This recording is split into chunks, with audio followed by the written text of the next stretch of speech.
The Invention of International Order is about events that took place 200 years ago at the end of the Napoleonic Wars, when statesmen, diplomats, and a broader public decided that diplomacy and multilateralism were really important in Europe as a way of guaranteeing peace.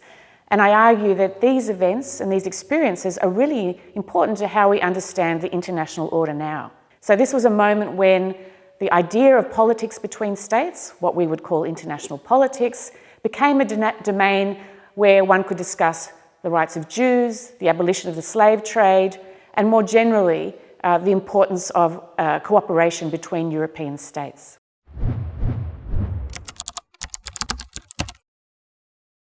I started out writing the book for a very specific reason, because I realised that women were a very important part of this history of diplomacy.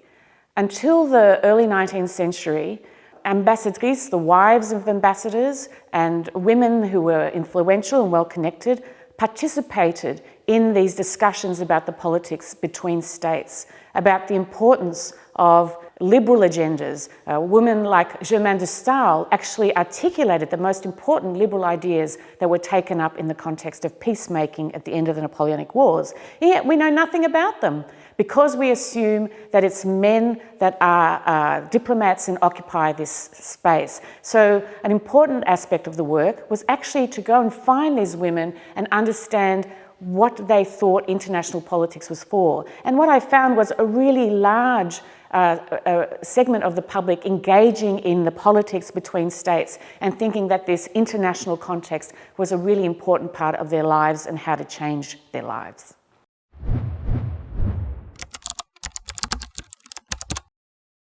Well, these days, I think we're constantly told that there is a crisis in the international order, that the world order is changing, the world that we know is becoming quite different. But actually, what do we know about the contemporary international order? I think that it's important to understand that the values and the institutions that are at stake are more than just those that were shaped at the end of the Second World War. That in fact there are 2 centuries of the history of political engagement with the problems of cooperation between states and of these issues of rights and humanitarianism and liberal ideals and institutions, and that in fact a very broad public has always engaged these ideas, that this is about more than states and statesmen and diplomats, but actually about public engagement in the politics between states and their importance for shaping politics inside states. So I'm trying to recover that story and explain the modern world by looking at the past.